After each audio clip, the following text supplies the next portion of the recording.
Good evening and welcome, everyone, for another edition of Practice Makes Perfect League. I had never put it together that the abbreviation for this show phonetically comes out as Pimple. But Dishnet, as he was doing a great job of corralling everyone and helping people figure out how to get data where it needs to go to be part of the show, I saw him type it out as PMPL. And it gave me a nice little chuckle. So thank you to Dishnet. Thank you to everyone who included their data tonight. Let's take a peek at what leagues we do have. We have a good number of them. So tonight we have 17 leagues worth of data stretching from rookie all the way up to silver. I think I've got the order right there. But welcome to Pimple. Welcome to our third week of Pimple. Practice Makes Perfect League. And what this show does, really the purpose of this show, is to prepare. We all know that playing this game is a ladder, right? Everyone's trying to get to the top. And once you're to the top, you're trying to win. And so the original format of this show was to broadcast the Perfect League World Series. Well, there is no Perfect League right now. And the reason why is on your screen. So the ladder needs to build itself. This game launched 3 weeks ago. We've got 3 weeks worth of performance. And the ladder is still constructing on its way up to perfect. So next week, for the first time, we will have a gold level. This week, for the first time, we had a silver level. And over the course of time, we will eventually construct all the way up to having Perfect League. I believe that is currently slated for early June. Early June. So that's when this show will cease in this current form. This current form being more of a laid-back broadcast and dive into data, exploration of what players are doing and are not doing in various leagues, and be laser-focused upon Perfect League itself. But again, we're not there yet. So let's focus today on helping you have your team in a position where once we do have a Perfect League World Series, you can have every opportunity to have it be your team that is featured and broadcast as you attempt to be one of the very early Perfect League championship winners. So what we're going to do is we're going to observe player performance. We're going to observe overall team performance. We're going to try to contextualize back of card shape in terms of the ratings with what we're seeing bear out on the playing field. And we're going to do so from a number of different SKUs. We'll look at league-wide data in total. We'll look at what the decisions that I've made did to my team. My team is actually very different than what we saw last week. So let's dig into that. Well, first let's start with the outcome. So what did the Naperville Nomads do this week? And it was a success, a great success. The Naperville Nomads are your Iron 153 World Series champions. And it was a bumpy ride. It was a very bumpy ride, most notably in the conference semis. Had to go to 7 games against the Houston Aeros. Houston Aeros actually a good buddy of mine. They're a friends lister of mine. And they had me up against the ropes. They had me down 3-2. But I was able to head back to Naperville, win Game 6. And then also win Game 7 in convincing fashion. So, Naperville Nomads, 2-time champions now. You know, this was a week where I got mixed in with a lot of BFFers. So as we look at the standings here, you can see a lot of BFF bouncing around here. Some really good teams with the SoCal Earthquakes ending up in the World Series with me. But what this means for the Nomads is we're promoting up. So we'll be heading on up from Iron to what's after Iron? Bronze. So we go from Iron into Bronze and continue our progression in an effort to be ready for a perfect league by the time it's created. So let us go into the players and see what the outcomes of some of the changes we made were. And there was a ton happening, some of it intentional and some of it just happenstance. So we'll start with the intentional. So last week, we know that I was not happy with my Paul LaDuca production. Let me flash up Paul LaDuca here. I believe he's an 89 card. So the week before when we did this show, we landed on Paul LaDuca being a nice next step for my second catcher. And we got him in there, and it didn't work out. It didn't work out very well at all. And so this week I decided to make a change. And I was looking through the data. The top catcher in the data was actually a guy by the name of Bubbles Hargrave. And I thought, well, we're early enough in the ladder where if I make a horrible miscalculation here, it's really not going to cost me too badly. And when else am I going to have a chance to play a guy named freaking Bubbles? So I'm going for it. And so I picked up Bubbles Hargrave. I want to say he was around 10,000, 11,000, 12,000 perfect points, somewhere in that neighborhood. And he had a good week for me. He had a really good week. 323 on the average. You see 371 on the OBP, 448 on the slug. Good for a slightly above average league bat. So not bad at all. And I was playing him versus right-hand starting pitching too. So happy with the outcome there. I know that the days of me being able to rock Bubbles are limited because he's got low catcher ability, only 58, and a heinous catcher arm down at 30. And so people were stealing with reckless abandon. You see that he was only throwing out 13.7% of attempted base stealers. Definitely not something that I can rock too much higher as we go.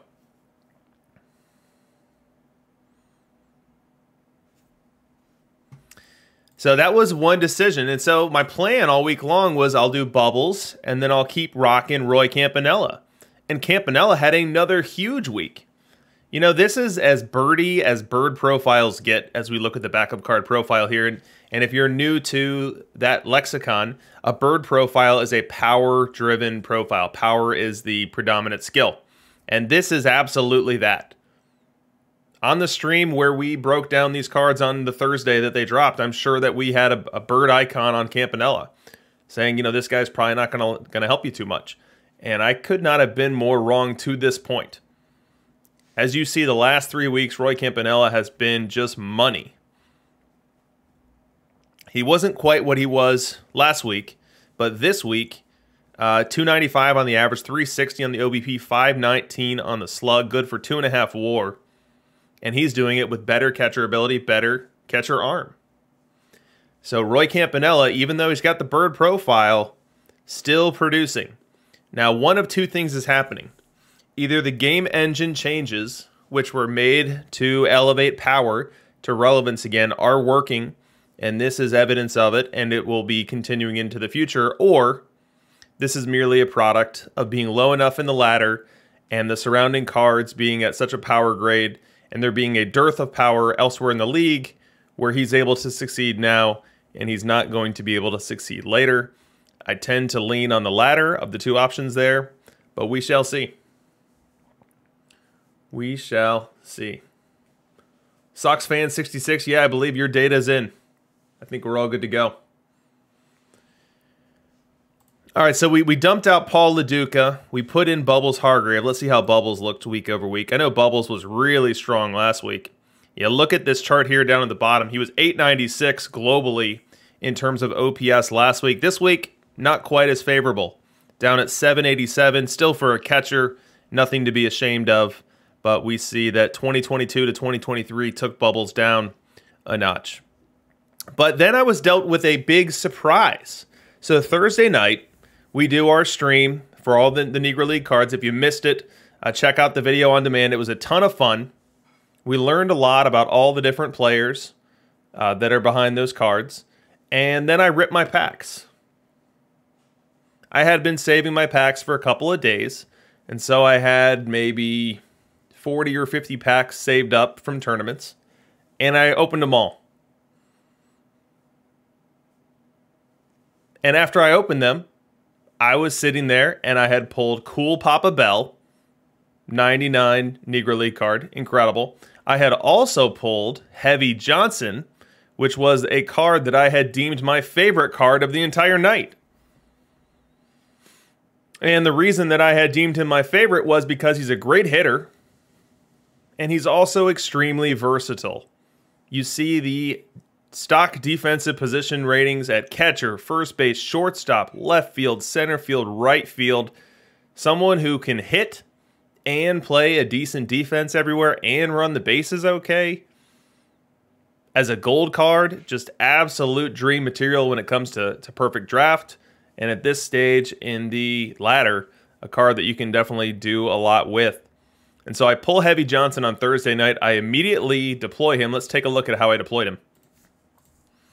So I've got Heavy Johnson not in the starting lineup versus Wright. However, I have him as the primary backup at catcher, primary backup at first base, primary backup left field, center field, right field, DH, and secondary backup at shortstop. So if anyone needs a blow, just about Heavy Johnson's going to be the guy coming in. And so let's see how that ended up manifesting itself in terms of starts. 3 starts at catcher, 8 starts at first base, 2 in left field, 2 in center, 19 in right. Should probably show that I did have him starting versus left in right field. That's why he was a bit higher in terms of quantity of starts there.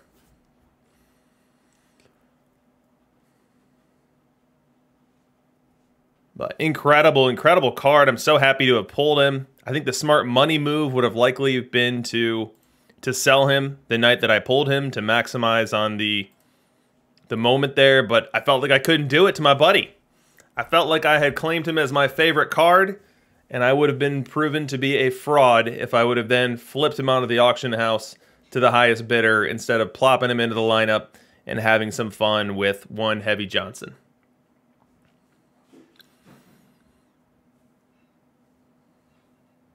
So that was pretty cool. That was a nice surprise. So effectively, I was rocking 3 catchers once I got Heavy Johnson, with Bubbles Hargrave, Heavy Johnson, and Roy Campanella splitting up the playing time, with Heavy Johnson playing everywhere else as well.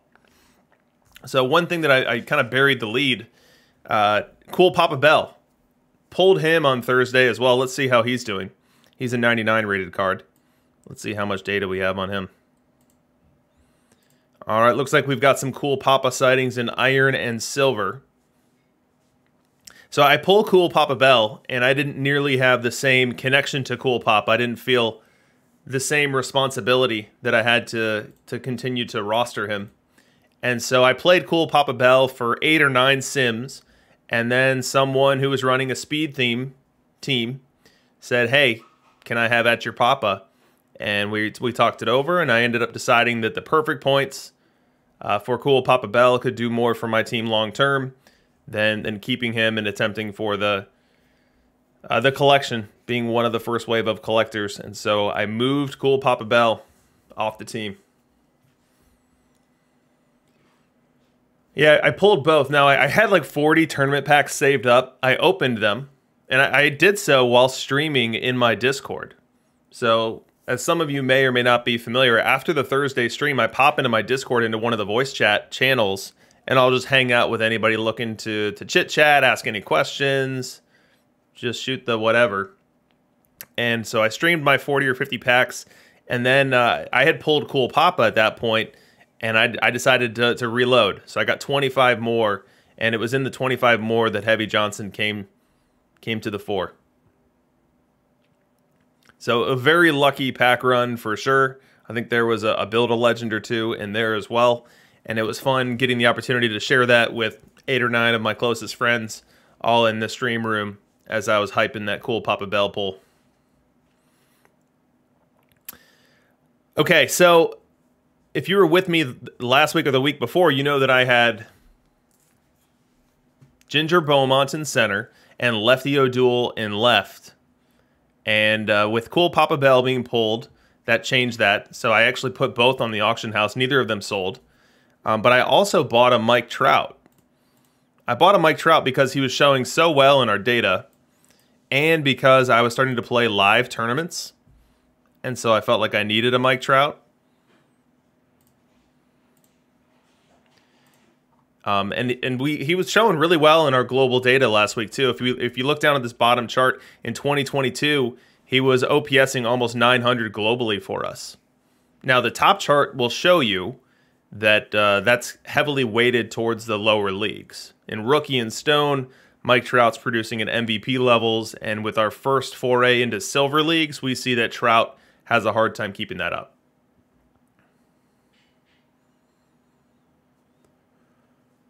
So Trout only at 740 in silver, so that could be a sign of things to come for me. So given that I tried to sell my Ginger Beaumont, wasn't successful, I think Ginger comes back into the lineup next week. I wasn't selling Ginger because he was struggling. I was selling him because I had Cool Papa. And once I decided to sell Cool Papa, I kind of needed to put Ginger back in. But I went to do so too late this morning, and I got hit with the 14-day timer, so I wasn't able to get him in for the playoffs. Luckily, I didn't end up needing him. But Ginger Beaumont, a card that I really like. If you look at this V right profile, I think he's going to be a card that is very consistent. Let's see what kind of numbers we have on him.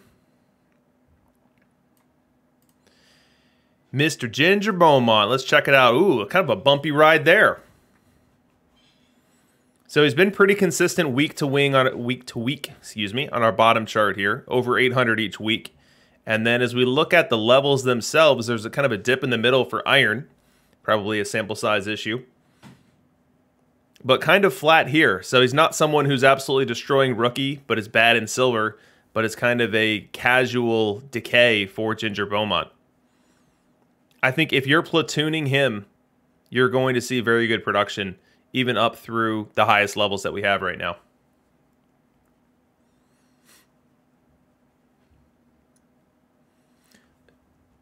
Looks like we have some stories of the pulls that were and were not in the chat. We've got a Papa Bell sold in the chat for $353. Good for you.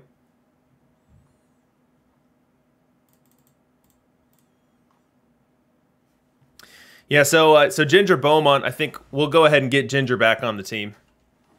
I think that's what happens next. Ginger gets back on the team. I think the Lefty O'Duel still gets sold. So I need to find my Lefty so I can show you guys what he looks like. Now we've talked about Lefty a couple different weeks already. Why is Lefty not showing up here? I wonder if he did sell. But let's check out how his performance has been. I think he's a 94 card.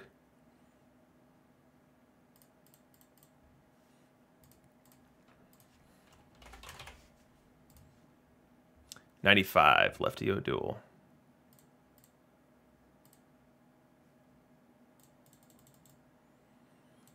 There he is. He's elusive. Oh man, that's kind of a stark ski slope we've got there. I've been on that roller coaster at Six Flags before. It doesn't look like a lot of fun. So 954 in rookie leagues, scaling down to 711 in silver leagues. Now, I'm a bit surprised to see that. I'm guessing that Lefty is currently for sale for me. That's why it's not showing up. But Lefty has a very strong versus right profile. You see the strong contact, strong avoid K, and the mid-level power. But apparently not doing too well in leagues at present. At least the higher leagues. But definitely a card you want to platoon. Now, as we look at the Nomad lineup, I'm definitely getting a bit too right-handed. I know much of this lineup is blocked by my big head. But in my VR lineup only has currently Enos Slaughter and David Justice as left-handed batters. That's partly why Ginger Beaumont's got to get back in there to balance that out a bit. I'm not sure what I'll do with Trout. So I'll have to figure that out. But one card that we tracked last week was Nick Madrigal. He was absolutely insane for me last week, batting .356. This week was good, just not quite as good as his greatest hit that was last week. So .319 on the average, .372 on the OBP. Picking up 15 triples, league-leading number there.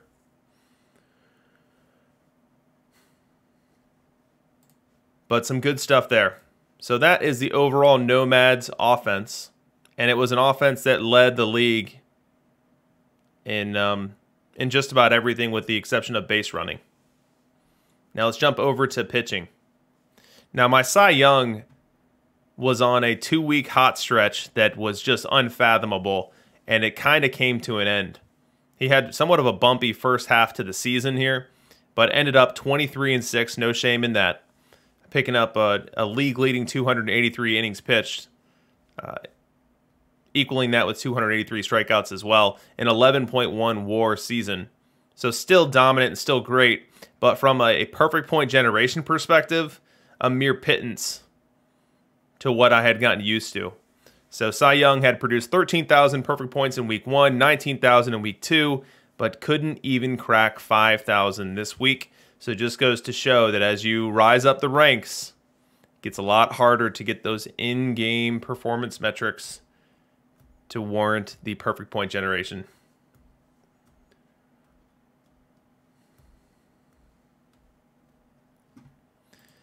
Yeah, so Cy Young still great, but not quite what he was before. Now the rest of my rotation really wasn't great.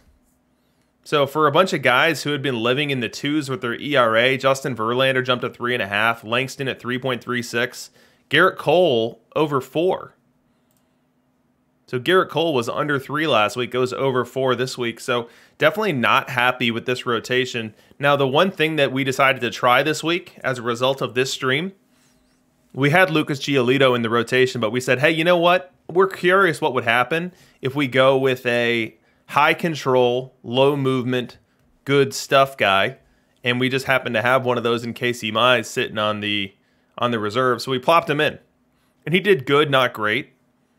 So 3.74 ERA, gave up a hit per inning, and did give up the home runs that you'd expect. So 24 home runs in 185 innings. So definitely a vulnerable backup card rating. And as you look at his game log, you know, someone who gives up home runs like this, you're going to just have some rough days at the office. Those home runs are going to drive some really rough outcomes. We look at this August 10th start where he gave up 9 earned runs, including 2 of them via homer, or at least 2 home runs. Could have been up to 8 runs via homer.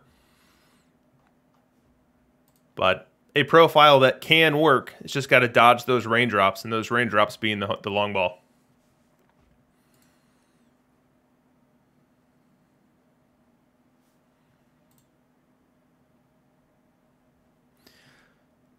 Let's see what else is going on here in the rotation. All right, so Lucas Giolito, we talked about him before. I moved him from my rotation to the bullpen, and boy, did he love that transition. Went from a 3.2 ERA starter down to a 1.77 ERA reliever. 61 innings of really high-quality ball.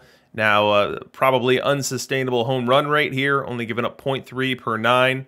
But definitely someone who thrived with that shift and roll.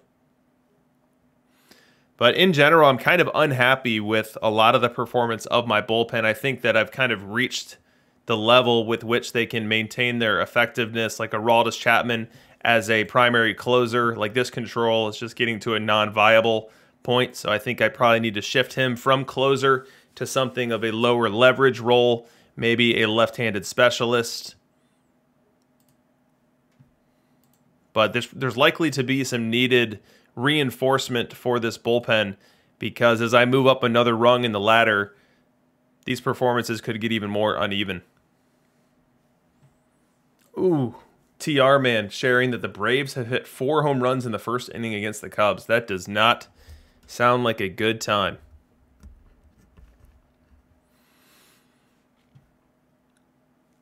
We got CF Genesis saying there's so few lefty specialists right now. I used Josh Hader in that role this year, just seeing if that would work well. And he did a pretty good job. He did face a majority of lefties and had a .61 ERA in his at-bats against them.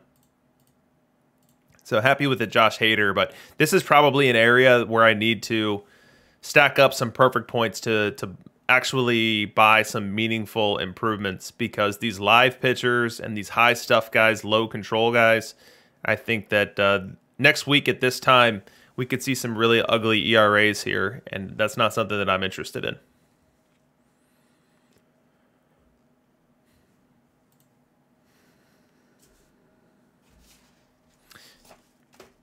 All right, so that was the Nomads.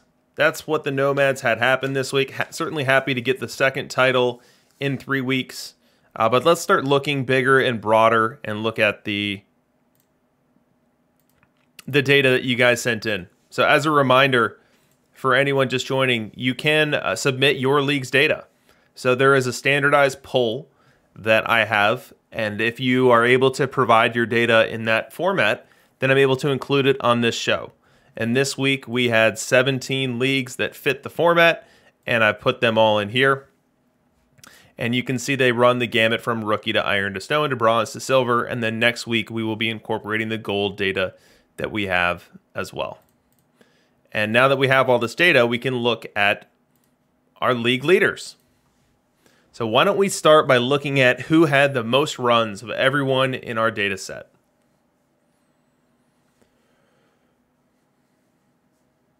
Yeah, definitely. As Dishnet says in the chat, if you want to add your league's data next week, let me know. I can point you to the pinned post that has all the instructions, and we'll get you in here and get your name up in lights. All right, so we start with runs. This week, our league leader in runs was Asbury Park Brewers' Mike Trout. So we know that Mike Trout is a decent base runner. We know he's a great OBP guy. And for the Asbury Brewers, he definitely bubbled up to the top of the list. And he's not alone. We see that Mike Trout comes in 3rd and 4th on this list as well for the Chicago Juniors and the Emeryville Entropy. So Mike Trout's live card, which has an L7 around 30K, producing a lot when it comes to run scoring. No Mike Trout's up in the auction house. I can look at mine so we can see what the card looks like. So the profile itself is heavy power, heavy eye. Now with some of the low control guys we have in play right now, that eye can really play up. So lots of homers, lots of walks, and when he's on base, he's a good base runner. Besides Trout, we have Alan Trammell all over this. The Chicago Juniors, Alan Trammell. So shout out to the Chicago Juniors. 2 different players getting 132 runs. Ronald Acuna, our first non-Trout, non-Trammell. Man, Alan Trammell all over this. Alan Trammell, a live SE. So definitely a card you want to have if you're working through those live collections. We move from runs up to homers. Let's see who comes in on top for the home runs. Oh, and it's none other than another live card, live perfect Cody Bellinger, pacing the field with 43 home runs. You know what? I think I've got a sword on. Let's turn that sword off. Yeah, I was just looking at perfect cards. Now we're looking at every card. Let's go back to runs and make sure we didn't miss someone.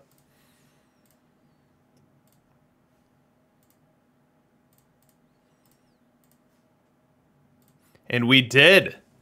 We missed 2 someones. We had a Tim Anderson for the New York Knights. Actually, no. That's a double sample. So I'm guessing that I got one of the leagues 2 times, perhaps.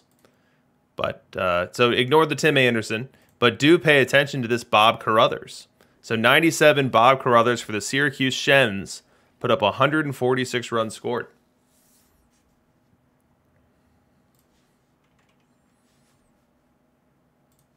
Dogberry's Roy Thomas made the list.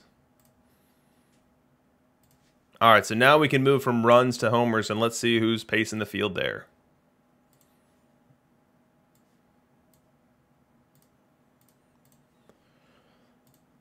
Another live card, Pete Alonso. I'm a little surprised to see that, but I guess you can roll hot when you're a big power bat. So here's what Pete Alonso looks like. He is as bird profile-y as bird profiles can get. All power, really, really low to avoid K. But for the 7-line army, it worked to the tune of 43 long balls this season. Tied with Pete Alonso from the 7-line army is the Cody Bellinger. Cody Bellinger live from the Baltimore Elite Colts. Let's see if we've got a belly we can get eyes on. So Cody Bellinger, less of a bird profile, but still power dominant. Doing it with a strong, solid eye and good contact as well. Matt Williams of the Troy Challengers, and then Hack Wilson of the Value City Viffers, followed by Ronald Acuna of the Dover Waistcoats, and Giancarlo Stanton of the Kentucky Hilltoppers.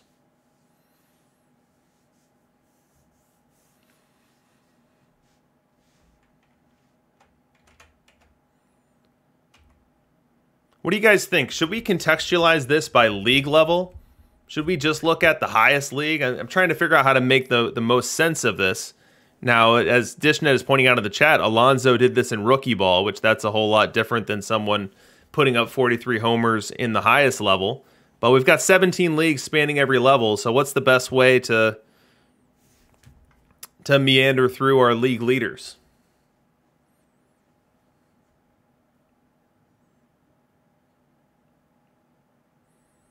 League levels definitely matter.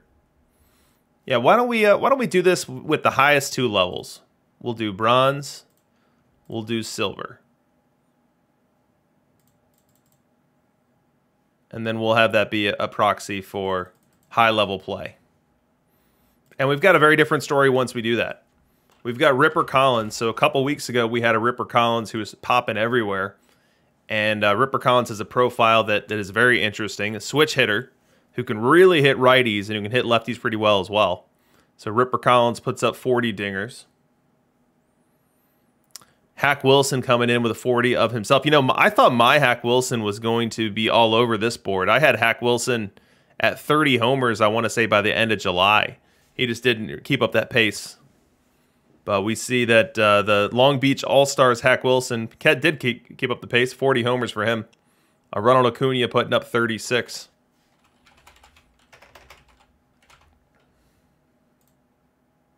Here's what the Ronald Acuna card looks like. Kind of birdie-in as well. Heaviest on the power. Does have a good eye. Stock defense at all three outfield positions. Tons of Hack Wilson here, though. We move on from homers to runs batted in. Hack Wilson leading the pack there.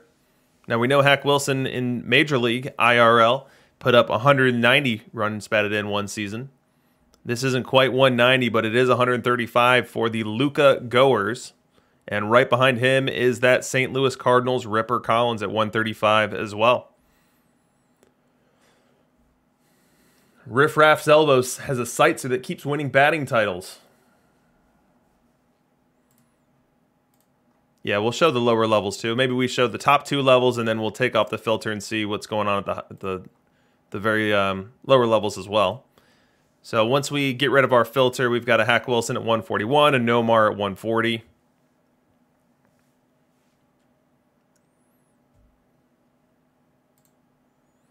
One thing that's interesting that we're seeing here is we're seeing good production out of all sorts of card profiles. And I hope that's something that can stand the test of time for the game cycle here. But we're seeing bird profiles hit. We're seeing tridents hit. We're seeing the Ichiro profile hit, which is great.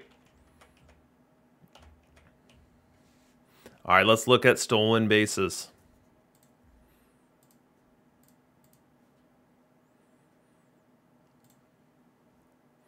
Stolen bases, holy cow, look at this George Moriarty. That's not even a card I even know about. Let's see if we can find one in the wild. George Moriarty, there it is. So a 95 speed, 105 stealing card, a low silver, kind of a classic why not a 69 card, but 126 steals for the Orlando Tourist Trappers. And then holy cow, look at the next three on this list. The next three on this list, all from the same team, the Davland Cheetahs, and I have to assume that this is a theme team. And if the cheetah mascot is any indication, a speed theme team. 122 for Red Murray, 117 for Clyde Milan, 113 for Maury Wills. It looks like we've got a ton of Clyde Milan coming in here.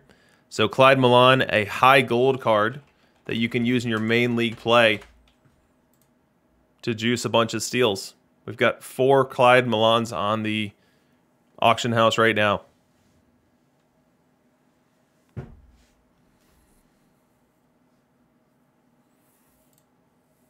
So let's go ahead and do our sort for the top 2 levels and see if this changes too much.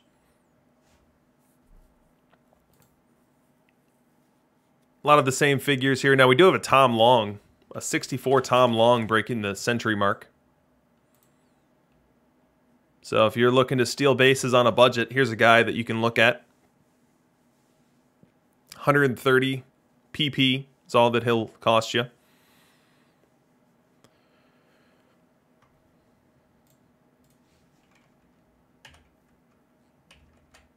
All right, let's move on to wins above replacement. And we'll start with our top leagues. All right, so between bronze and silver leagues, number 1 card in action this week is Barry Larkin of the Beecham County Utes. Probably not anyone's first guess in terms of who would lead in wins above replacement. He is our only card that got over 8 WAR, coming in at 8.2. In the 7s, we've got a bunch of Alan Trammell. So the Yonkers Gorillas, the Wadham River Otters, the Columbus, Georgia Mofos, the Bruce Fleroy, Fairfield Flying Monkeys, Biscotti Vinegar Punk, Mad Storm, Fubon Guardians, all with their Alan Trammell above 7. Let's see who else showing up here. Hack Wilson. Look at this Phil Rizzuto. That's not a card that I've seen much. Let's see if we can find a Rizzuto. Here it is. A card that'll cost you 33,000 perfect points right now. It's a shortstop. Plays really good defense. Is going to hit better versus left-hand pitching, but is not a slouch versus right-hand pitching. That's a nice card. You know, I would say that if Alan Trammell and Nomar Garciaparra were not part of the card base, this Rizzuto would have a lot more eyeballs on it because this card would fit in really well. Lipitor Kid, yes, this is pre-adjusted WAR. The adjustment doesn't happen until overnight.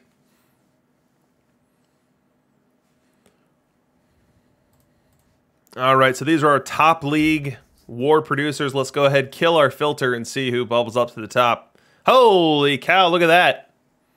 Once we open it up to all leagues, we have an Alan Trammell coming in at 10.7 on the WAR for the Motown Tigers. Right behind him is Hack Wilson for the Emeryville Entropy. 10.4, our only 2 players over 10. So big time production here.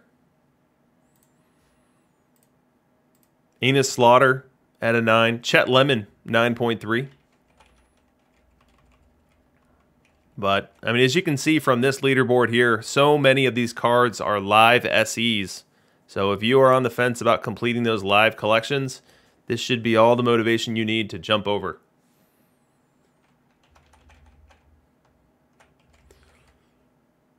Harak Photo asking if Furcall's on the list. You know, we'll look at global consolidated players in just a moment here. Right now, we're looking at league leaders on an individual player and team basis. So be sure you ask about Furcall again once we're looking at the players themselves.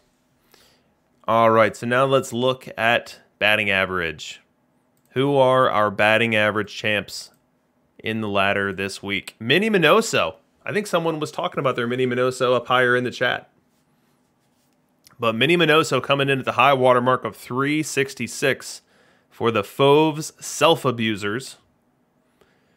Behind Minnie Minoso, we have a couple of Nomars, one for the Luca Goers, one for the Long Beach All-Stars, and then a Chet Lemon for the Paul Misty North Floofs.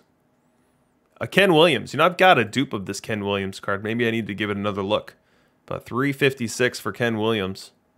And then Adam Kennedy coming in with a strong showing as well. Adam Kennedy's got the profile that's very PT21-esque in terms of it having the shape that you want to see.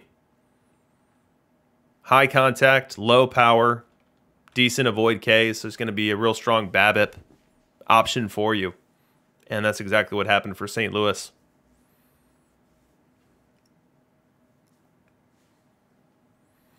All right, now let's go to bronze and silver only for batting average. And in so doing, we don't have too much shift at the top. Still Nomar, Trammell, a Pendleton. I'm surprised to see a Pendleton up that high. What is Terry? Is he a 99? Yeah, he is. So this is what Terry Pendleton has looked like through 3 weeks.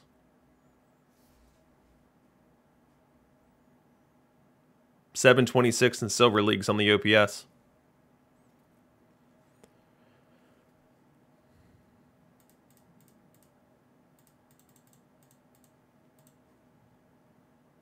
Yeah, 2 Nick Madrigals here. You know, I had a Madrigal at 356 last week. Loving that card so far. All right, let's talk on-base percentage at the high levels. All right, our very best is 99 Hack Wilson SE for the Duzman Dirtballs, 433 on the OBP. Behind him, Enos Slaughter, 427 for the Tokyo City Deer. And then we've got that Mike Trout for the Columbus GA team showing up again at 422. Here's a low gold popping up. Let's see what that's all about. John Milner, 83, showing up in high-level leagues with great OBP. Kind of feels like an outlier. This does not look like a backup card profile that's going to be able to maintain this type of performance at the high levels.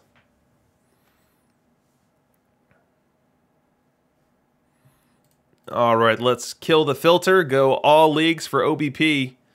And at the very top of it, we've got the Emeryville Entropies Hack Wilson, 458 on his on-base percentage. A litany of Hack Wilsons around him as well. The Paul Misty North Floofs, the Washington Swamp Drainers, and then there's a Mike Trout hanging out there at 452 as well.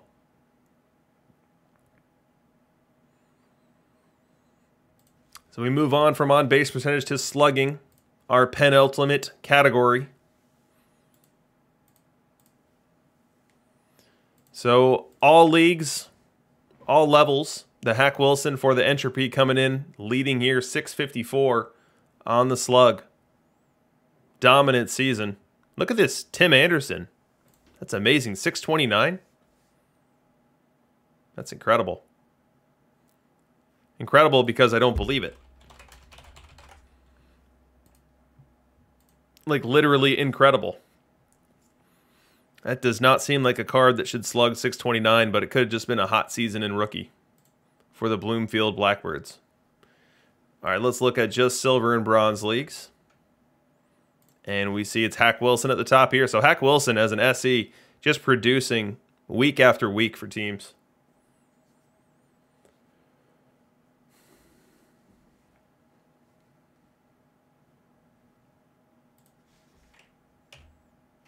We move on from slugging. We get to our final category of OPS. We will first do it for our high-level leagues. And we've got Hack Wilson for the Luca Goers, Enos Slaughter for the Tokyo City Deer, and then Nomar Garciaparra for the Long Beach All-Stars coming in at our gold, silver, and bronze levels. And then Nomar, Hack, Enos Slaughter, Trout, Ripper Collins. So a lot of the same familiar faces that we've seen. I think next week, once we have an opportunity to have a full week of Jackie Robinson, full week of Cool Papa Bell, full week of some of these high-end cards, Cristobal Torriente, you know, we could see some shakeups here. We could definitely see some shakeups.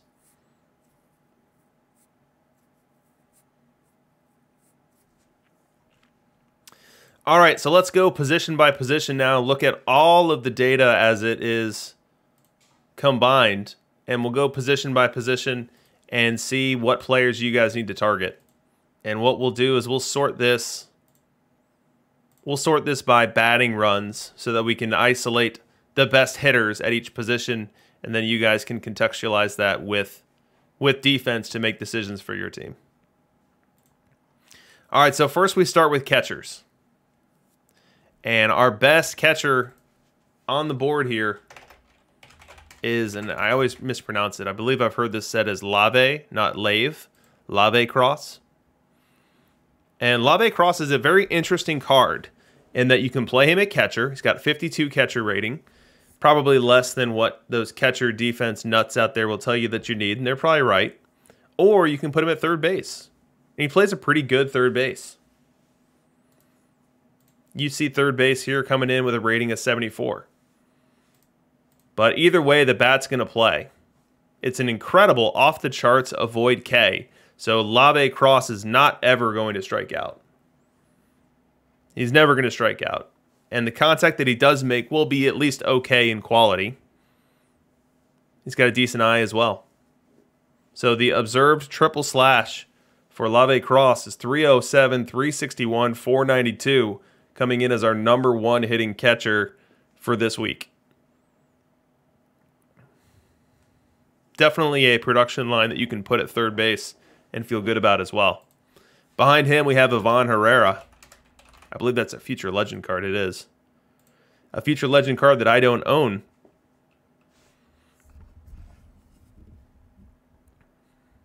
You know, it's not really a back of card that I would expect to continue doing this. You know, why don't we isolate this to bronze, silver, and stone.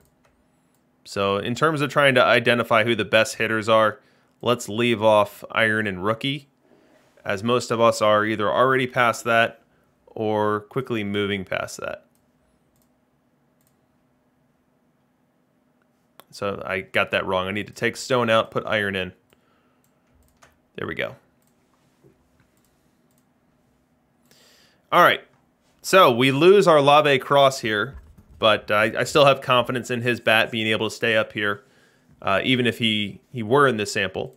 But I still recommend him being more at third base. We get a Rick Farrell card at the top now. Yeah, Alan C., thanks for clarifying there. I definitely had that backwards to begin with. Rick Farrell, card I don't have here. This is an interesting catcher card. So if you're looking for a catcher who's going to hit, but who's not going to break your bank, this Rick Farrell card certainly looks like a cool one. It's not going to strike out a ton. It's got a really nice eye, really good eye. 71 versus left, 72 versus right. It's got low power, so the contact that it's going to make is going to be high quality. I think that's a great looking card. If I didn't have my Heavy Johnson, this might be the catcher project for the next week. So that Rick Farrell card, very cool looking. Now, if you're not on a budget and you're looking for some high-end players, we can talk about this Ernie Lombardi and the Tim McCarver. Here's Lombardi here. Now, the catcher ability, not what you'd want for a whale-type card, but the catcher arm, very strong, and this bat, dangerous. Dangerous bat here for Ernie Lombardi. 145 on the L10 for him. Let's see if there's a McCarver up. There's a couple Tim McCarvers up. You see here is effectively the perfect platoon mate for Lombardi, a left-handed version, but going to be excelling in catcher ability. So 105 on the catcher ability for this card, also going to hit a ton. Fire Red JP pointing out that Roy Campanella not showing so well in the higher levels. So my Roy Campanella has been doing great, but it certainly doesn't look like that's something that is all that sustainable. I had Ernie at 295 on the average this week. Globally, he was at 248. So I think that I'm likely going to need to find a longer-term answer.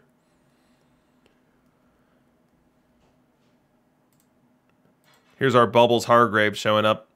Top 10 on this list. All right, we move on from catcher. We go to first base.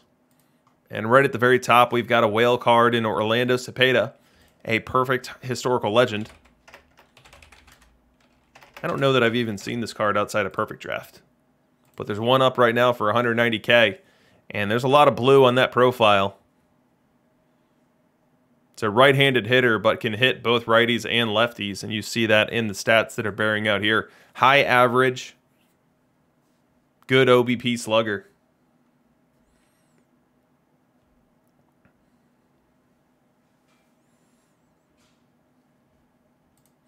Buck Freeman, a low diamond. That could be interesting. Let's see if we've got a Buck Freeman up. And we do. Pretty cheap card, but I don't really love the shape of this. It's kind of birdie-in, kind of seems understated to be playing at high-level league, so I don't think that this number observed is all of that sustainable for this Buck Freeman. Looks like we've got some people training Mike Trout at first. Let's see this Roy Sievers card. None up. Yeah, no Will Clark up here. Borsgram, but I'm sure that Will Clark would be up here had we had a sample of him. There's an 88 Will Clark Hardware Hero, but we don't have the SE that I know you're referring to. Wes Valletterin asking about Al Rosen. Looks like if people are playing him at first, they are not switching his assigned position, so I'm sure he'll show up at third base. Dishnet ran Nomar at first before he pulled Ripper Collins. How's Ripper been going for you?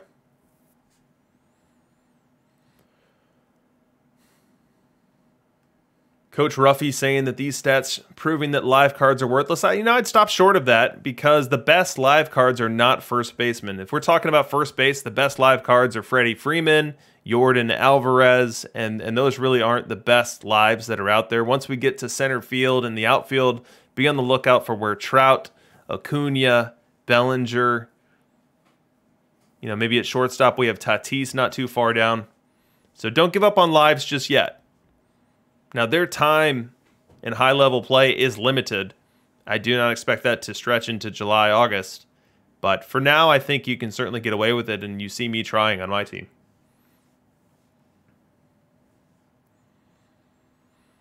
All right, so this is first base.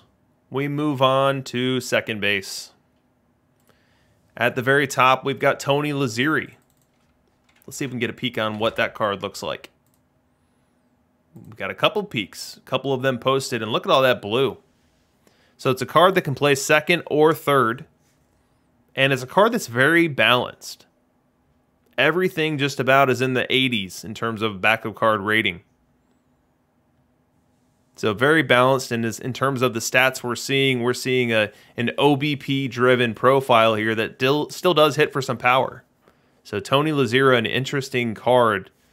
A bit on the expensive side, $116K average of the last 10 sales, but some big-time production here.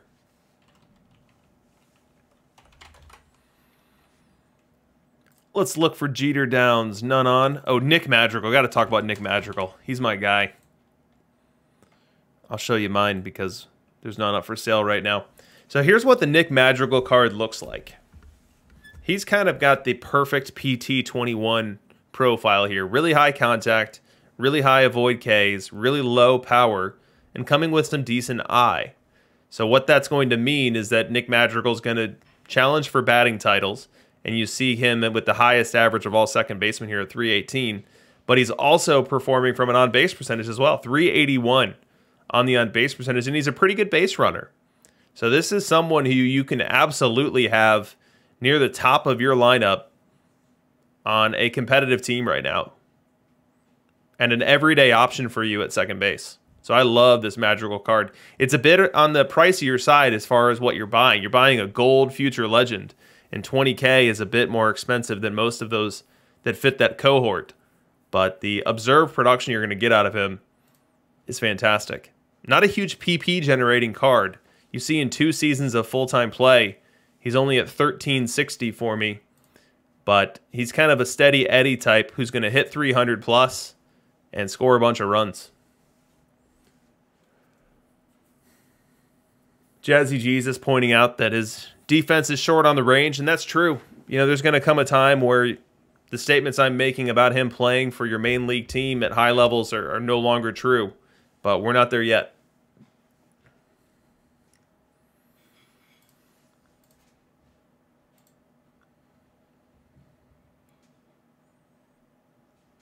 So that is second base. And when we're done with all of the positions here, we'll come back and do a sweep and look at just budget cards and budget card production. All right, let's move on over to third base. And the number one third baseman for this week is Josh Jung. Now, it's a small sample, so I'm not going to get too excited about this. But in 742 plate appearances, we have an OBP dream here, 398 OBP for this Josh Jung card. Pretty balanced profile left and right. Good eye. It's a different flavor of that Madrigal card that we just saw. You know, obviously a lot lower on the avoid Ks, but the combination of the strong BABIP with the high contact, the lower than that power, and then even lower than that avoid Ks results in a pretty interesting profile here. And the high I is going to give it that OBP boost. So I like this card. That's interesting there, and interesting that it's outperforming Nomar, if only in a short sample. Then we've got Nomar coming in behind him. Nomar at 22 batting runs.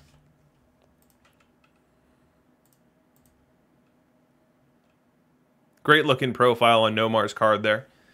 Now the low I there is reflected in the OBP. So Nomar hits for a very high average, but doesn't walk a ton. So his OBP kind of lags the other leaders at the position.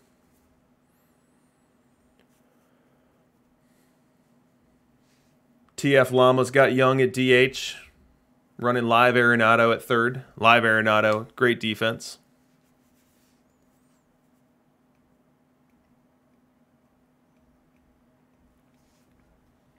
Let's see if we've got a Rico Petrocelli up here. Now, I remember Rico as a strong early card last year.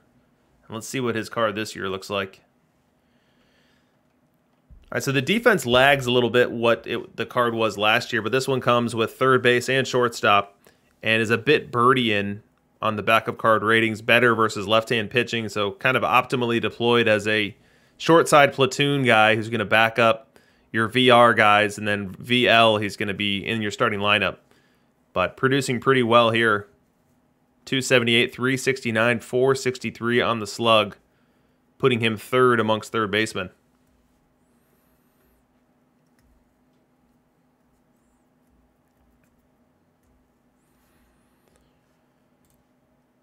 All right, we move on from third base. We go on over to shortstop, and look who we've got at the very top here. We've got a Nick Madrigal at 655 plate appearances, so it looks like someone took Madrigal, played him at short for a full season, and got a 337 average out of him. But besides Madrigal, we've got Barry Larkin here, second. We've got Carlos Correa, third. Now, what is that Carlos Correa? Is that attorney? SE? I don't recognize that as a special edition. That must be a tourney card. I'm sure someone in the chat will confirm. But a 92 Carlos Correa special edition. I don't think I've seen that card yet. But he comes in at third. Alan Trammell coming in at fourth with 42,000 plate appearances of 18.89 batting runs performance per 600 plate appearances. So very strong performance there. I mean, it's not very hard to find hitting production at shortstop. Look at all these different options you have here.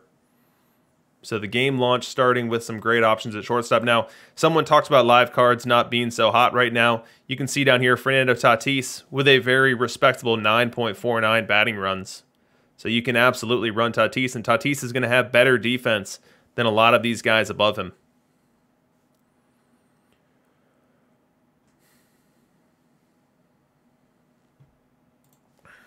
Let's see if the Correa is in my league. It is! Nick Waddick helping me out, helping me find this Correa SE. Okay, so this is an interesting profile here. It's contact driven. The contact being as high as it is makes this interesting. It's going to have an okay BABIP. It's got a super high I versus left-hand pitching. So the Guilford Indians, Carlos Correa. Really strong week. All right, let's move from shortstop and go on out to left field. And look who's at the very top of our left field rankings. It's none other than live Mike Trout. Now, we've looked at the card once already. We can look at it again. You can train him up in left. Qualified to learn left field. But 1,209 plate appearances here of just ungodly production. 295 average, 417 OBP, 520 on the slug. And now this profile here, one thing that I want to say is this profile here is high risk, high reward. When your player value is built into how often they go over the fence with their power, you're going to have feast and you're going to have famine. And for this Mike Trout here, it looks like it's likely 2 Mike Trouts. It was a lot of feasting this week. Won't always be that way. But that Mike Trout live card, definitely playable for the time being.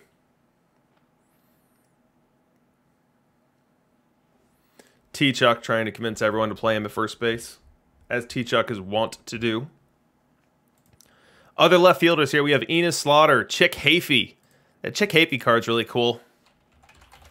I think the downside of there being so many good playable SEs right now is there's a lot of cool mid-90s cards that just don't get play as much as they would otherwise. And I think this Chick Hafey is one of those cards. So Hafey, a 45K card that has a backup card profile like this. It's going to hit right-handed pitching. It's going to hit left-handed pitching. And we see him coming in third in our left field rankings this week, ahead of Hack Wilson.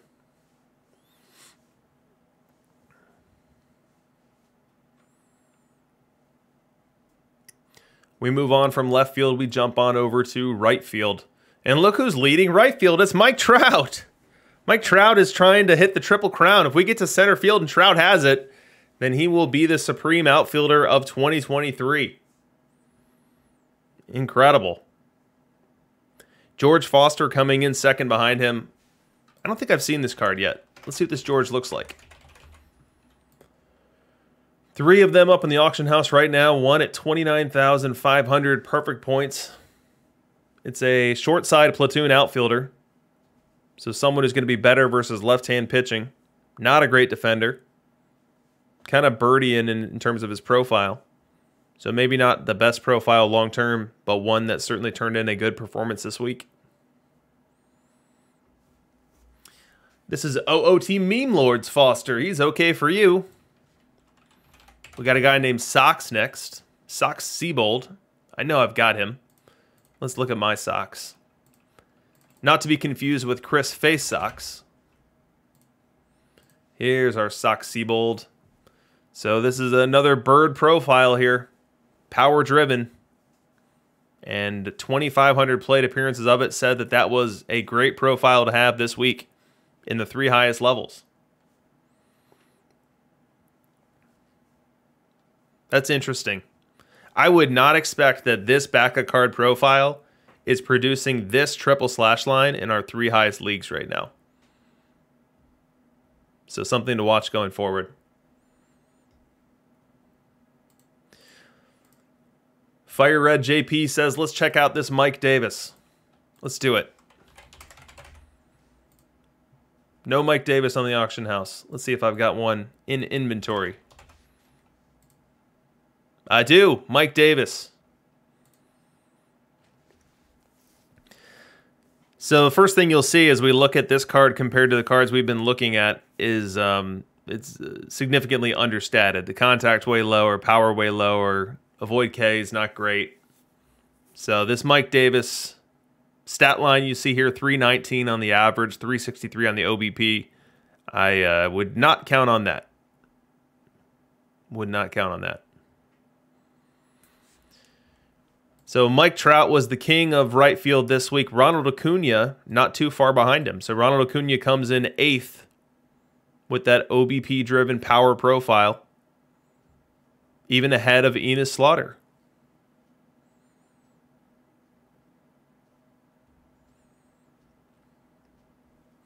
Who is JJ Bleday? JJ Bleday is a future legend, a prospect in the Marlins farm system, I believe.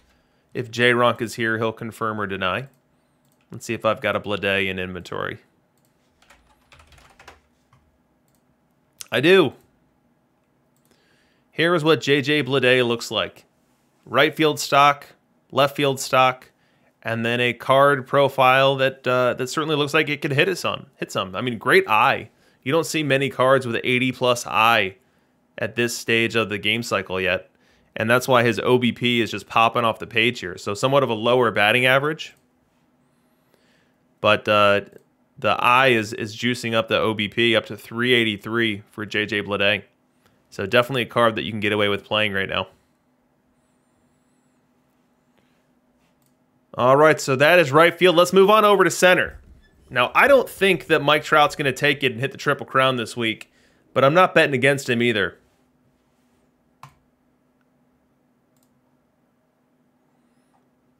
I clicked on over to center field, and Fernando Tatis Jr. is my top player. Who is playing Fernando Tatis Jr. in center field?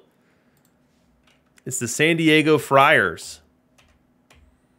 So it sounds like a Padres theme team rocking Fernando Tatis Jr., the live card, in center field, and coming in as our #1 hitting center fielder of the week.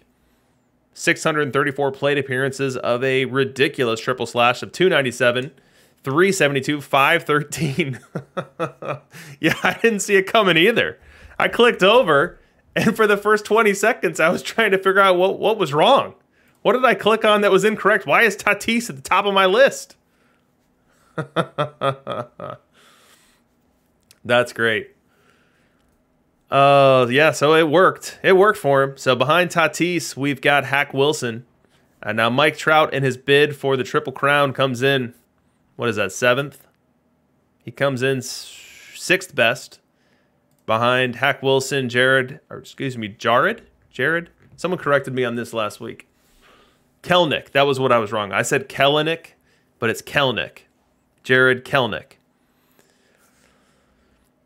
Jim Edmonds, Cody Bellinger, Mike Trout live, and then here's our Clyde Milan, crazy base stealer, who also excels in the batting average department.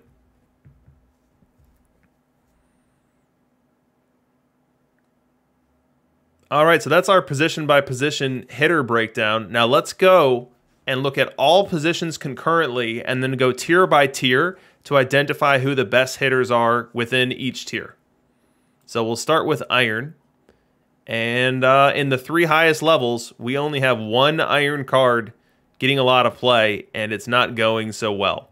Not great Bob, or I should say not great Garrett Stubbs, as he's turning in a -30 batting runs per 600 plate appearances with a triple slash of 194, 269, and 301.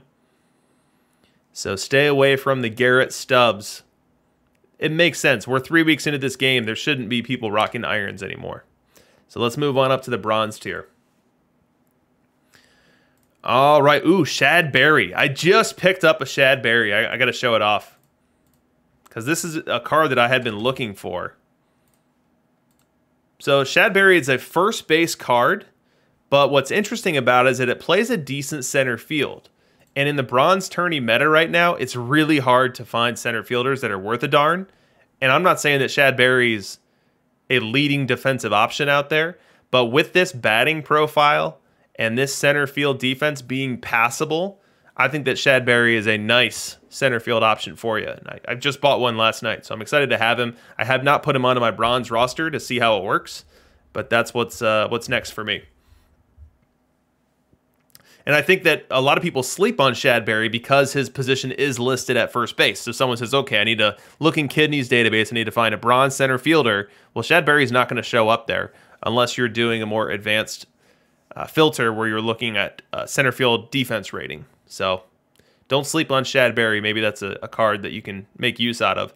And it is a card that someone made use out of in our Perfect League main league play.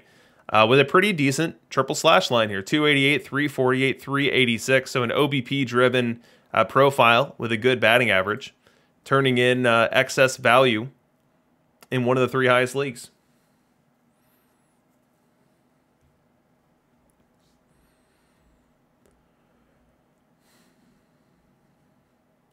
Behind Shad Berry, we have Roland Office. That is not a card or name I'm familiar with. Let's see what we can find about Mr. Roland Office. I have it. but I don't know much about it. Center fielder with horrible center field defense, but a decently statted card in terms of the shape of it, in terms of having a decent eye, and so able to produce some main league bat value.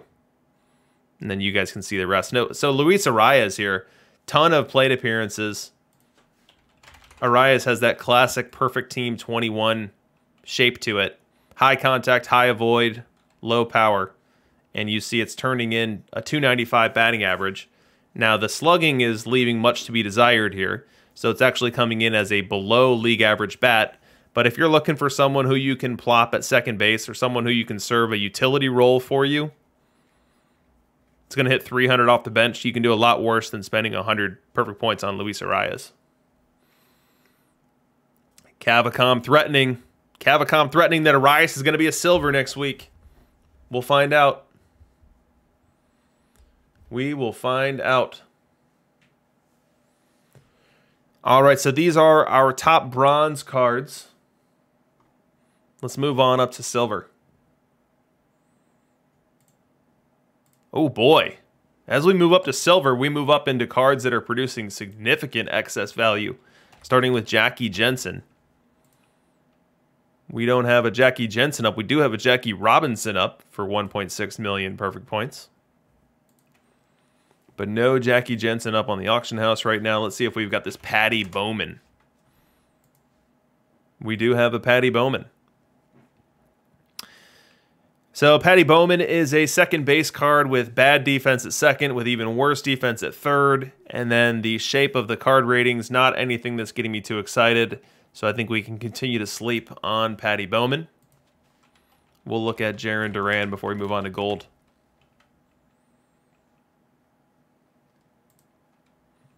Someone threw up the Shad at 10K. I love it. I love it. I don't have the power that Angered Unicorn has. Angered Unicorn tells you to go buy a card. The Jose Vizcaínos are flying off the shelf at 3,000 perfect points each. I don't carry that kind of weight. So whoever's looking to profit off of my endorsement, I think that you are barking up the wrong tree. So Jarren Duran looks like he's not in the auction house. Let's see if this Jeff Kunkel is. No Jeff Kunkel either. So these silvers proving to be hard to find. Ooh, Justin Turner. Justin Turner as a live card, turning in a pretty good week this week. Let's see what that looks like. So this is exactly the type of back of card profile that people sleep on because nothing stands out as interesting. But just like Alec Boehm in bronze and other cards in other levels, if you have a high enough rating across the board here, if you're balanced enough and high enough, you can produce some excess value. And we see Justin Turner turning in some good production here in main league play. Riff Raff's elbow threatening that Turner's going to gold.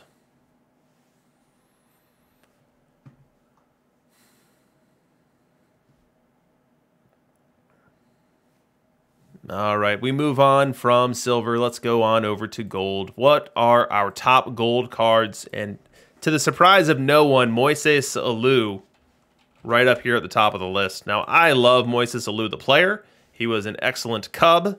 When he was an Astro, he was featured in the Kerrywood 20 strikeout game. So there's a lot to love about Moises Alou. And looking at this backup card profile here, he's going to hit okay versus righties. Better than okay in a lot of circumstances, and he is just going to absolutely be a nightmare for left-hand pitching, and that's why we're seeing him being the best gold card in main league play with a 19.68 batting runs per 600 plate appearances.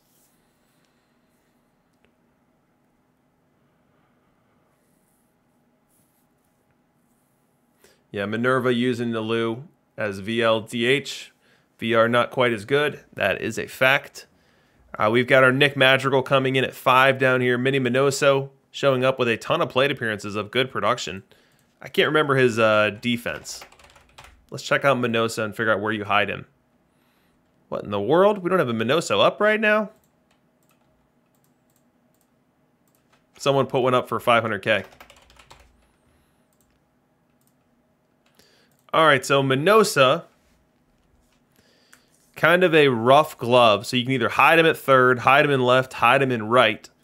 But as the statistics show you here, you can get good bat production out of him, and you're going to get something to the tune of 300 average, 370 OBP, 440 on the slug. So not your traditional bopper when it comes to a corner outfielder, not someone who's going to hit 30 home runs plus, but rather someone who can be a stat compiler with his base hits and his runs scored, getting on base a ton, and driving in others with extra base hits.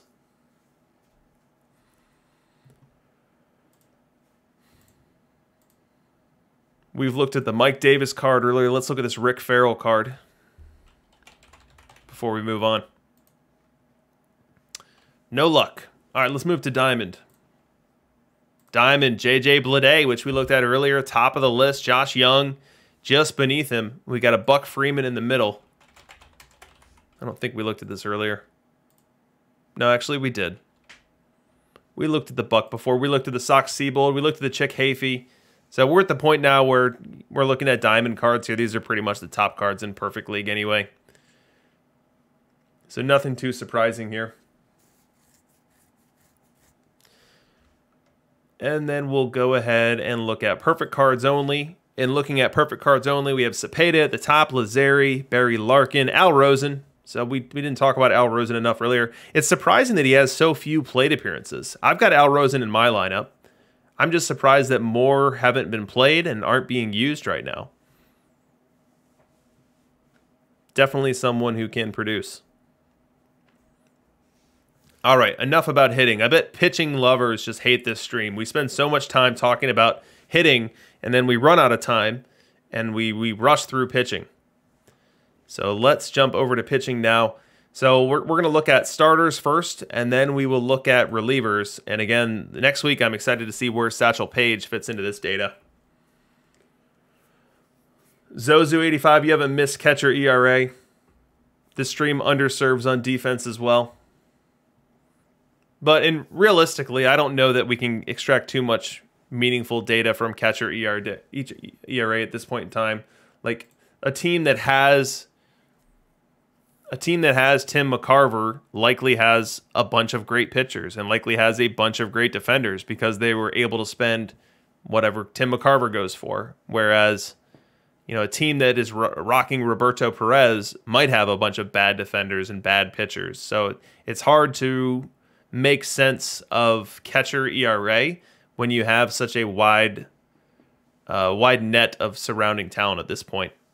I think the further we get into the meta, the more formulated we have top tier teams, I think the more sense it can be made there. As far as like the effect that catcher ability has, I feel like that's been pretty well documented. We all understand that there's a direct correlation between the ERA with your pitchers. If you have someone with higher catcher ability, they're going to, over the long haul, turn in better catcher ERA than someone with low catcher ability. But for the purposes of surfacing observed stats here, I don't think that's as interesting at this stage in the cycle. All right, so let's talk pitchers. So coming in as our top starting pitcher of the week, surprisingly, is Icebox Chamberlain. What in the world? What in the world? Icebox coming in with a 2.55 ERA. You see the profile here. It's great movement. Now we know Kidney's algorithm, Kidney's spreadsheet loves movement. It's got pretty good stuff here. The control, I would think, would render it problematic, but not so much. Now we see the control here at 3.45 walks per 9, so definitely putting on base runners for free passes, but not getting burned by it. You know, let me do the same sort we did before. So bronze, silver, iron. Still comes out to be the same result. Icebox Chamberlain at the very top. So yeah, this is just now bronze, iron, and silver leagues. And Icebox number 1, Waddy Clark coming in as number 2. That is not a card that I've ever even heard of. Please let there be one for me to see. There is not. Let's see if we can find one in my league. Using the Nick Waddick trick. Nope, just a bunch of Waddy Lees. So be on the lookout for that Waddy Clark card. It's a 96. And then 99 Orville Overall, which is a 99 overall. Here's an Orville. So this is interesting, guys. Let's take note of this. So 2 of the top 3 pitchers coming in have a profile of high stuff, good movement, bad control. So again, no guarantee that that's what continues to be quote-unquote meta. No guarantee that this is what continues to surface at the top of our pitching ranks. But if you're min-maxing for today, the data is saying that high, high, low in terms of stuff, movement, control is how you eke out the best run prevention. That's not something I would have guessed. That's not something I would have guessed. But Icebox Chamberlain 1, Orville overall 3, both share that same shape. High, high, low. Let's see if Melly Wolfgang is in that same camp. Nope, Melly Wolfgang is a movement specialist. So low stuff, high movement, acceptable control.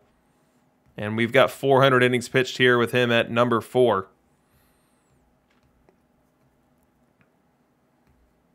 Lukhtar sharing Waddy Clark's back a card here, 84, 82, 67. So to a lesser extent, but the same shape of high, high, low.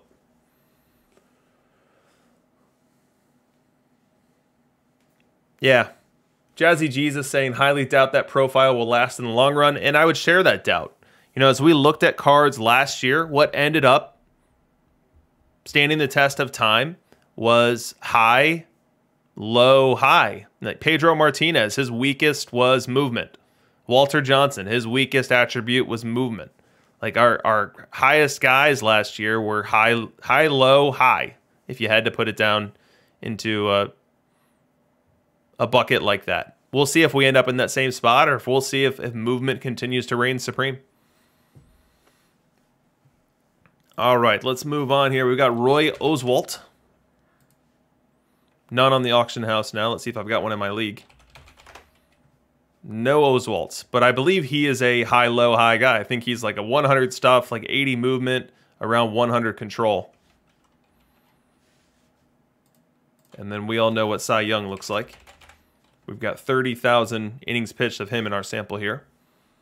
And he's 100 plus on the stuff, 80 plus on the movement, and nearly 100 on the control.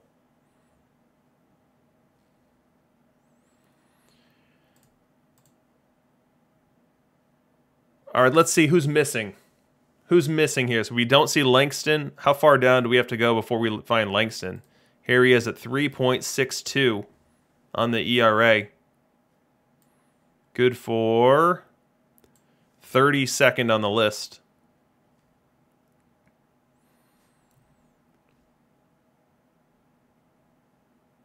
Cavacom asking if I could filter just by fly ballers. I don't have that in my data set right now, so I can't do that, but that's a good idea.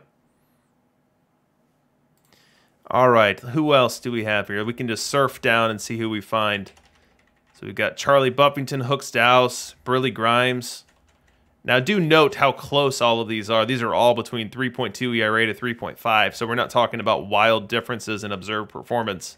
Here's Bob Carruthers. There's the Langston we just saw before. Here's Justin Verlander, 3.66. So Verlander coming in beneath Mark Langston. We keep moving on. We've got a Jake Arrieta, 3.72. Mel Harder. Here's Nels Potter. And then we start to get to some of our live cards. Jacob deGrom, Lucas Giolito.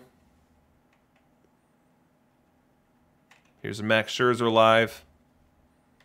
Garrett Crochet, that card was popular in the beginning. And then we kind of get into the penny stock grade down here.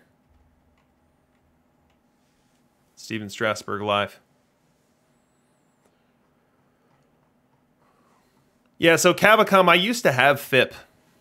I used to have FIP all game cycle last year, and towards the end, I shifted away from FIP to ERA because I wasn't finding the relationship that FIP was a great predictor of future ERA. And at the end of the day, we care most about ERA. We care most about earned runs allowed.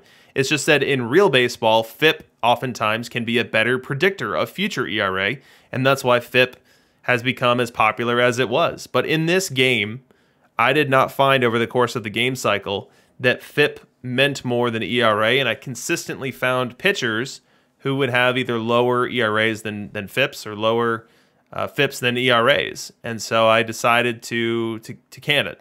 I think in real baseball, it has a place. I think that in observing statistics in perfect team, not so much.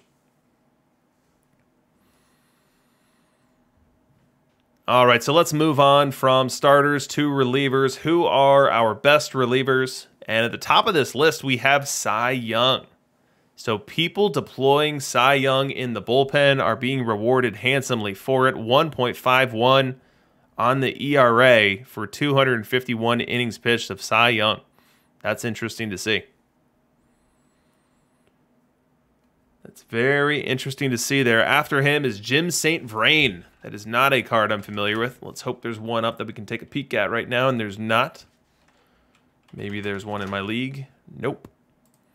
Roberto Osuna. 2.54 on the ERA for him. Here's the card right here, 45K. So it's kind of got a similar shape to Cy Young, just understated. So less stuff, less movement, less control, but a similar shape to it. And an 800 innings pitched, producing very well. Jeff Reardon, Bill Campbell, Larry Anderson. Oh, we've got a low gold with Timlin. Let's see what makes Timlin tick. Mike Timlin. This is an interesting profile. So over 467 innings pitched, we're seeing good performance from this low stuff, high movement, good control card for Mike Timlin. This card's only 2,000 perfect points and is turning up some very good bullpen production. Now, you see I already own this card. Maybe this is a card that I need to roll out next week. Because the guys that I'm rocking, all those live cards, they are hiding down here. Aroldis Chapman, Liam Hendricks. So maybe this Mike Timlin becomes a card that I sneak into the lineup for next week and see if we can't get away with some low stuff pitching. Mariano Rivera, Bob Locker, Pedro Barbone, Ed Klepfer, Ted Wilkes. You know what I'm curious to do? Let's go ahead and search by live. Let's just look at our live cards, because I know that a lot of bullpens right now are filled with live cards. Oh, great. by filtering by live cards, I've gotten rid of my innings pitched filter. So now we are surfacing Freddie Freeman, Jeff McNeil, Williams Astudillo. All right, we'll move past them. Who are our best live relievers? Yimi Garcia, 267. Diego Castillo, I should say. That's a really strong performance here. So only 3.16 on the ERA. 1,600 innings pitched. Now, what makes him unique, especially amongst live cards, is that he is the only one that actually has movement. So live cards are so low on movement, and Diego's got 83 movement versus right. And in relief, he'll be facing a majority of right-handed batters. So that is the secret to his success there. That's why he's outperforming Aroldis Chapman, Liam Hendricks, Ken Giles, Ryan Presley, AJ Minter, Chad Green.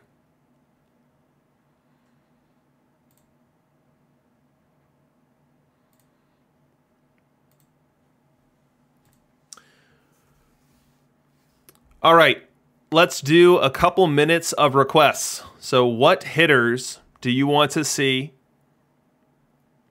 on this chart? What hitters do you want to see plotted for their performance from rookie up through silver, for their 2021 season on through 2023? We'll take a couple minutes of requests, and then we'll get to our perfect draft, I should say, and then we'll close things down and make way for DishNet. All right, and do share the card number if you can. I know some of them off heart, others I don't. Mike Lowell is the first request in. Mike Lowell, I believe, is an 80. There's 80 Mike Lowell. Oh, look at Mike Lowell. When the lights shine brightest, Mike Lowell shines as well. 927 in silver after not breaking 800 at any other level. Now, don't talk to me about sample sizes. I don't want to hear it. This could be 20 plate appearances of glory. But either way, Mike Lowell destroying the Silver Leagues. Good for you, Yuka. All right, Rafael Furcal. I don't know the card number there. Joe Kelly, 99. Here's Joe Kelly. All right, this is interesting. Let's dig in here. So Joe Kelly was an absolute behemoth the week that he dropped 1.1 on the OPS. Has slowly decayed since then, 802 this past week. And as we look at how that spreads over stone, iron, bronze, now we do see silver is still a very high number. So when we're talking about high-level play, Silver League play, anything over 750, I'm going to put into the good category. So Joe Kelly still hitting well, even in the highest league. I think that's good to note. All right, Yadi Molina is a 100. Let's check him out. Here's Yadi. So Yadi, 768 up in silver. We see that decay down from 921 in stone. In terms of week over week, we saw a decent little degradation there as well. Now, I would not expect that we see decay at this rate going forward. You know, the leagues are still very new. The sediment and the quote-unquote meta hasn't really formulated yet, and that's why I think week over week we're seeing these huge drops, and league over league we're seeing these huge drops. Those will smooth out over time. Future Legend Pache, I believe he's like a 95. Let's see if we can find him in a quick search here. Maybe he's not a 95.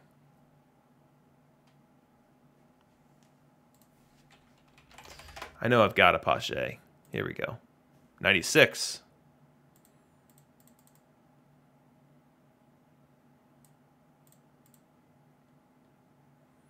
Christian Pache. Ooh, looks like a fun roller coaster.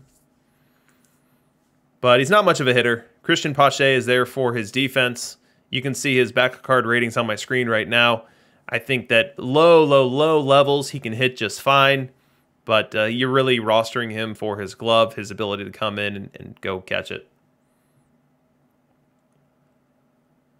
All right, Furcal's a 96. Where's Rafi Furcal? Ooh, very consistent. Very consistent. Stone to silver between 708 and 761. And actually one of our few cards that did better this week than they did last week. That's interesting. Let's get David Justice. So I've got a David Justice. David Justice is in my left field right now. Let's see how he's doing. Ooh, I don't like the look of that. I don't like that one bit. Silver David Justice down at 651. Let us hope that's an aberration and he bounces back next week. An incredible glove. And for me, at least, David Justice was an incredible bat this week. You see, for me, he was 290, 405, 527 in terms of the triple slash. But it could be a bumpy ride going forward for David Justice. Time will tell. All right, Gary Templeton, 96. All right, we'll do 5 more. So this will be the first of 5 more. Gary Templeton, 96. There he is. So Gary, pretty consistent week over week. In terms of the levels, not really decaying all that fast either. 834 down to 723. 80, Kevin Seitzer.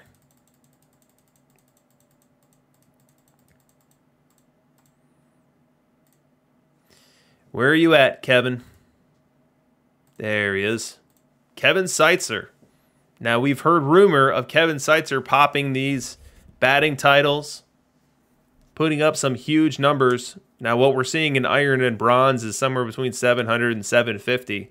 So perhaps Kevin Seitzer made for the lower levels. At least that's what the data is suggesting here. Ty Cobb, 83. Went past him. There he is. Ooh, look at this, guys. Look at this. So this could start telling us something about how this game is going to play over time. So Ty Cobb is your classic PT 21 shape to his card. High contact, high avoid, low power, good BABIP. This one comes with some good eye too. And what we're seeing is that from level to level, the decay is minimal. It's very smooth. It's not a bumpy ride. And so this could be suggesting that we will be coalescing around profiles like this as we move up the ladder. I don't know. It's too early to call it, but seeing how smooth this decay is from rookie to silver, I think is interesting and could bear meaning to it. We'll have to keep an eye on it. 80 Granny Hamner. We need to check out 80 Granny Hamner. And then 2 more after this. So 80, we've got a little bit of a roller coaster ride action going on here. Could be driven by small sample size, but at the very highest level, just 668 for Granny. Kirk Gibson, 98. Here's Kirk. So Kirk already starting to fall off here at the higher level, 691 and 716 for Kirk, a 98 historical legend, even though he was better this week than he was last week. And closing us out will be 100 Eddie Matthews. Here's Eddie. Holy cow, look at Eddie. Eddie is off the charts for rookie and stone, and 815 for bronze. I don't know what the back of the card looks like. Let's see if we can find it. Eddie Matthews, here he is. He's on Quanta Condor's team. And we see that it's a profile built to rack up perfect points. It's high eye, high power as a platoon bat. Let's see if that's been realized. Not so much. Eddie Matthews only 160 perfect points for Quanta Condor this week. But 865 OPS here in this Iron League. All right, I'll do one bonus one because I'm actually curious to see the Adam Kennedy, which was the next one on there. And if I missed you this week, feel free to DM me. When I grab some time, I'd be happy to pop out some of these charts and flip them over to you.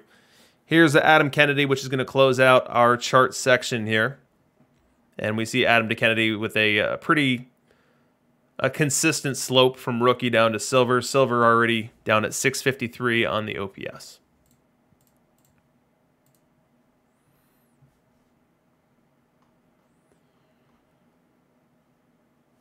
All right, now let's do a quick perfect draft using some of this data. We're running a little bit behind schedule here, but I don't think Dish will mind. All right, let's pick a good one. Let's pick, I don't think I can click that one because then it's going to go into preparing mode and I won't be able to draft. I could be wrong on that. But just in case I am right, then I don't want to keep you guys held up. So I'll pick this one. All right, so we're doing a best-of-5 tournament here, 32-teamer. It's about to fill, and we're going to draft a winner. We're going to draft a winner right here. First round, you can't win your perfect draft in the first round, but you sure can lose it. Whoopsies, I didn't mean to do that.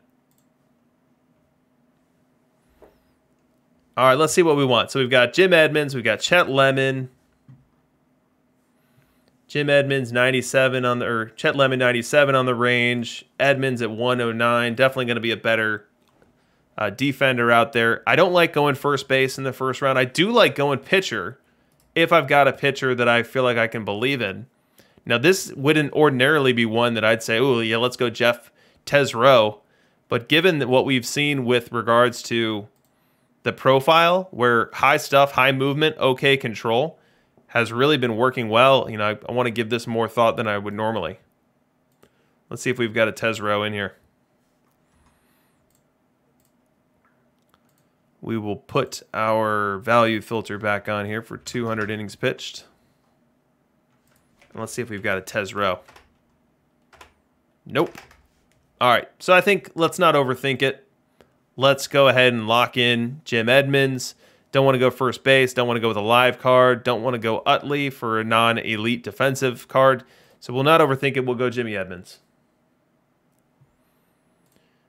All right, so we've got first base locked down, and now we go to the second round, and we've got a great defensive shortstop staring us in the face. We can start our draft going Great glove in center, great glove at short. That's definitely an option. There's no starter here that really has me excited. I don't want to go with a low movement starter as my ace because in these formats you definitely end up with a lot of teams with some good power. So that doesn't warm my heart. Luis Santo. Not the type of catcher I'd want, especially if I can get a more elite glove in the silver rounds. I think it's Concepcion. Let's go. You got to feel good about that. All right, here we go. Round 3. I'm starting to get itchy. I'm starting to get a little worried about not having a pitcher. I know it's only 2 rounds in, but always something to think about. And let's look at what cards we have coming up. Now, we know Osuna from our data. We know Osuna was one of the best relievers. So we could lock in a closer. Feels a little early. A little early for that, especially when we've got a big bat in Ted, who could be either a DH or left fielder. Here's that Carlos Correa that was popping out in our data.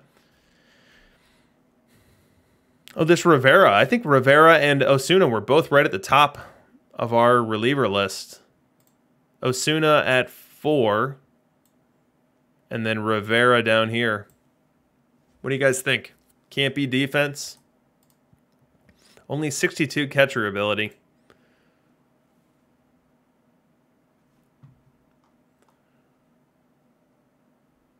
Gabagoo Luigi wants to see the Correa card. Let's take a peek. So the issue with Correa is we got Concepcion, and I feel like we can do better at DH than Correa. He doesn't have flexibility to back up. So I don't know that I've ever gone closer in the first 3 rounds, but I think I'm between Osuna and Ted Williams right here.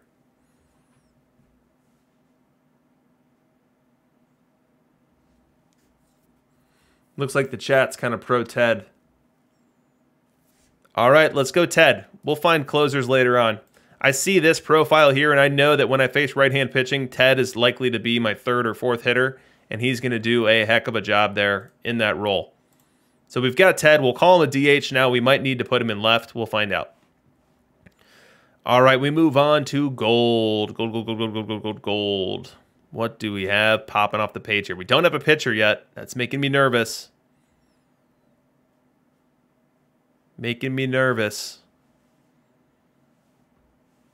And we don't really have any starters that are really begging me to take them. Wayne Garrett. Garrett hits, someone says. Looks like he does hit. Looks like he also walks a ton, too. Okay, Glove at 3rd can also back up 2nd. Garrett's kind of interesting. I wonder if we need to take a pitcher just to have one. Maybe it's this Heaney. High, low, high. Might not end up being our ace, but he could at least be a number 2 or number 3.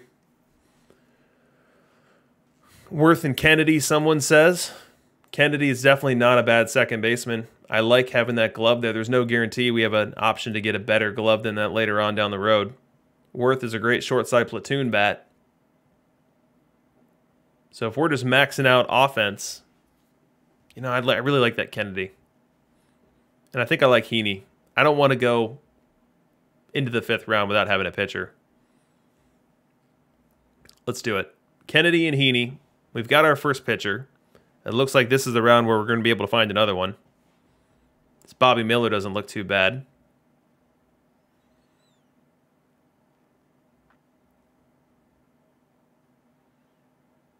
Isn't Perfect Draft just fun? This is just fun. How cool is this?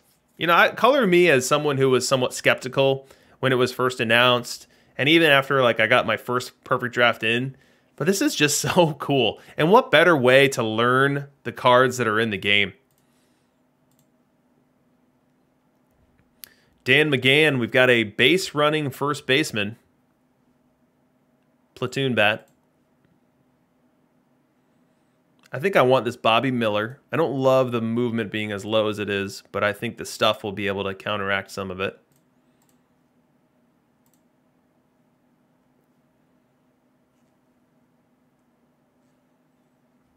Likes Lightenberg as a closer, maybe. Maybe we go Lightenberg.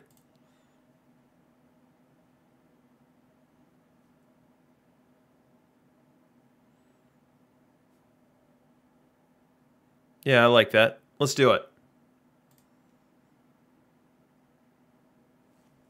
Let's do it. Bobby Miller, Kerry Lightenberg. So now we got 2 starters. We got our closer. Now let's fill in around them.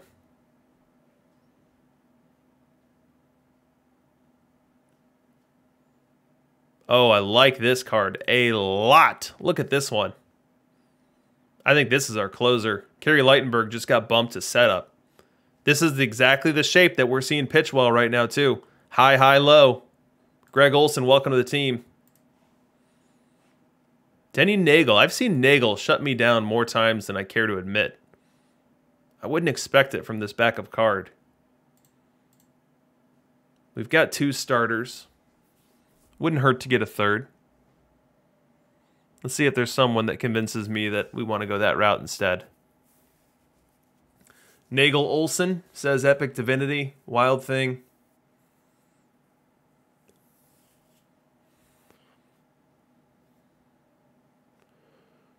I think process of elimination is your friend. Like figuring out, all right, what guys do I not want to get? What are guys I'm definitely not taking right now? And then you can kind of hone in on who's left. I think let's go Nagel Olson. 12 minutes on our timer here. We've got 3 starters, 2 relievers.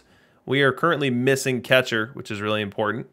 We are missing third base, first base, and really left and right because we'd prefer Ted to be a DH.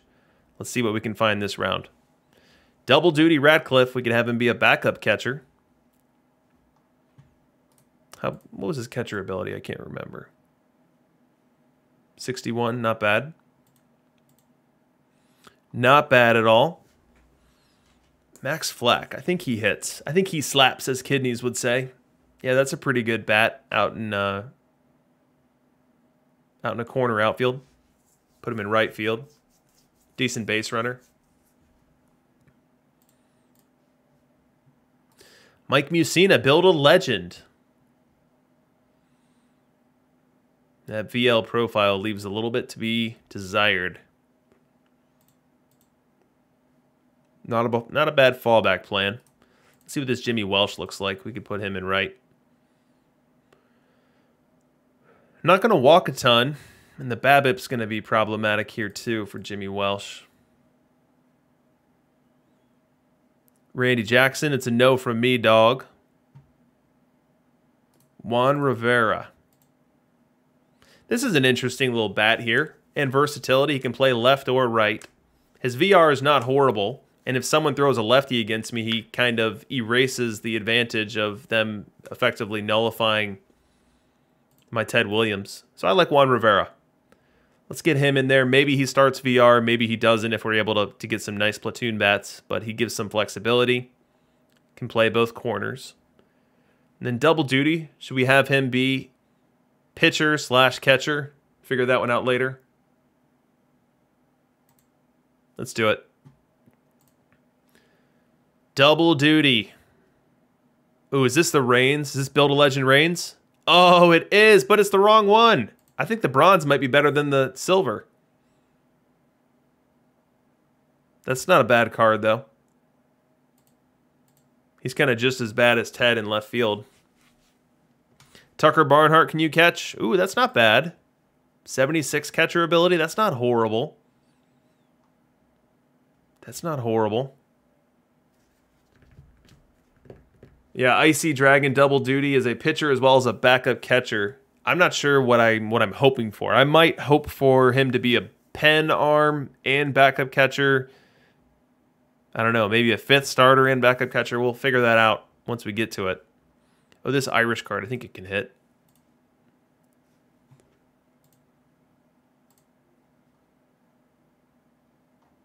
I think it can hit. It does hit. It hits lefties better than righties.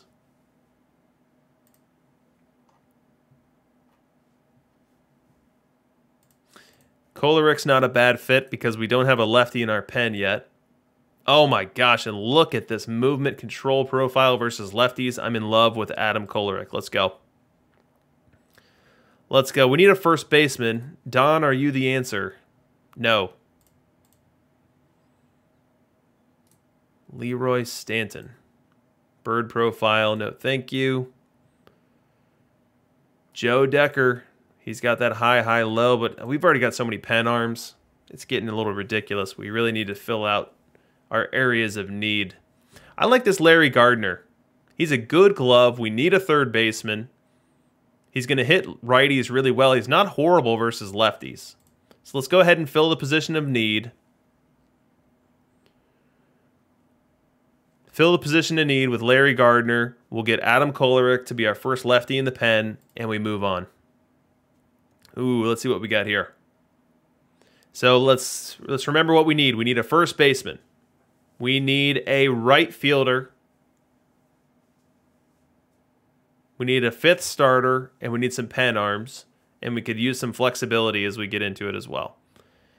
All right, so William Bell, we've got a low stuff guy. Bingo to Moss. Ooh, here's some defensive flexibility. Dane Dunning, good. Let's check out Dane Dunning. Let's see how good Dane Dunning is. Ooh, I like that. I think Dane Dunning is a starter. I think he's better than double duty. So I think Dane Dunning becomes our 4 starter, and then double duty can be our 5. Jason Hayward's going to be a good glove and right. Not as good as I thought he would be, and the bat's bad. What about you, Lance Richborg? Ooh, look at the range out in right field, and look at the shape on this profile. You guys are going to have to twist my arm to get me not to draft Lance Richborg. Look at this profile here. The BABIP is going to be fantastic. He's going to walk a good bit too. The range is 92, so we can get away with low stuff arms in our pen. Lance Richborg, welcome to the team. All right, we move on. 6 minutes left. All right, so taking inventory, we still need a first baseman. I'd love to see just a sloppy left-handed power hitter show up in here. I don't see one right now. It's Mike Sims, not what the doctor ordered. Brett Gardner, no thank you. Johnny Promessa, we don't have a catcher. We really need a good defensive catcher, and these guys aren't it. This is going to be bad when we finish this draft and double duty Radcliffe is our full-time catcher. All right. Nothing's popping off to me. Actually, this Yuli Gurriel, I like this. Yuli is a bronze meta tournament caliber hitter. We need a first baseman. I think Yuli fits in perfectly there. So we'll go Yuli. Let's figure out where we go from here. We could live dangerously with a low control Sabatka. Not excited about that. Same story with Matzik. Here we go. You know, we've got a good enough defense where we can rock out a low stuff reliever. Lee Guterman will be our second lefty in the pen. Let's do it.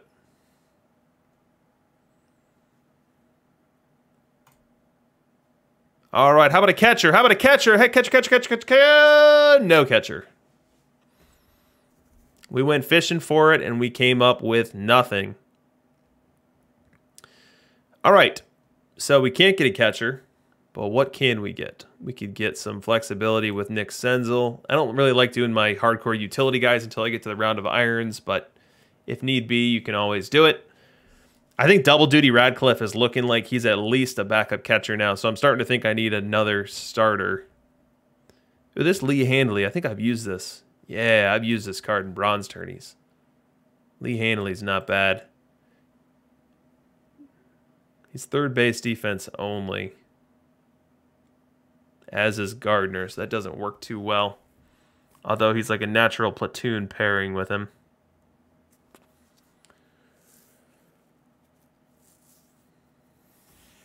Yeah, we're going to need Ali Sanchez. We're going to need him bad.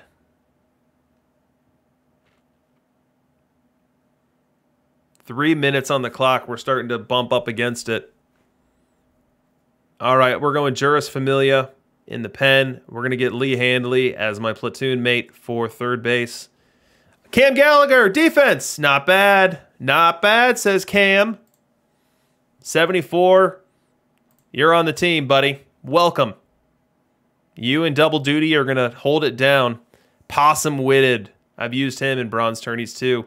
Good base runner, and he can back up a bunch of positions. I like that utility. 3 minutes left. Let's see if I'm missing anyone here that I shouldn't be. Rengifo, Kyle Ryan. What's my pen look like right now? I've got 5 arms, so I'm fine to go to the irons with no additional bronze arms there. Steve Lyons. Okay. Mac Wheat. Tom Saturino. All right, so Double Duty is my official backup catcher. Maybe even my starter over Gallagher. We shall see. Let's pick up a couple arms. So Steve Melter. Man, I don't really have choices here. We'll go with a really low stuff guy because we got a good defense. And then we'll get Melter. And so we'll be at 12 arms as a team.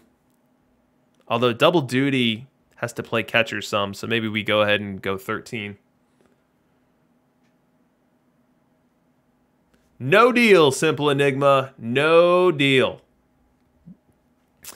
All right, now I'd love to just get some utility. Oh, and look at this Billy Zitzman. The perfect player to draft on Pimple. Practice Makes Perfect League found its mascot. It's Billy Zitzman. Welcome to the team, Billy Zitzman. All right, let's find another utility guy here.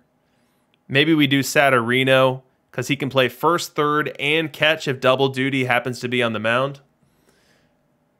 Let's do it. I think we've got our team, guys. And I think we're going to win this one. In fact, I would bet on this team. This team is a guaranteed winner. Guaranteed. Well, thank you all for the help. Thank you for helping this team come together and win my first quick perfect draft tournament. I've won the daily ones, but I have not had great success in the quick ones. Let me show you my resume. Yeah, if anyone was thinking that I am an expert in perfect draft, then you are sorely mistaken. I am absolutely terrible in them. Is there a way to do this to sort to just perfect draft? I don't know that there is. Well, you can see my resume here with these perfect drafts. Eliminated, eliminated, 1 perfect draft, 9, eliminated, eliminated, eliminated, eliminated. And now we're signed up here. So let's go win this one, and then we'll win one next week as well. So if you have any questions about how to get your data into the stream next week, DM me afterwards. I'll be happy to point you to the pinned post and answer any questions that you do have. If you have players that you wanted to see that we didn't get a chance to take a look at tonight, let me know, and I will pop that out as well. This community is all about giving you guys information, arming you to make the decisions that will form your perfect league team and your perfect league experience. We want you guys to be making smart tactical decisions in the auction house and smart strategical directions for your team so that you yourself can have a chance to one day be within that perfect league World Series. So thanks everyone for joining. And look at that, I got a card sync error. And be sure to join us next week. I'm sure Chris is going to drop a bunch of new great cards at us, and we will be here to break down how they all play within the perfect league. So with that, this is DRC, your host, signing off, and we will see you next week.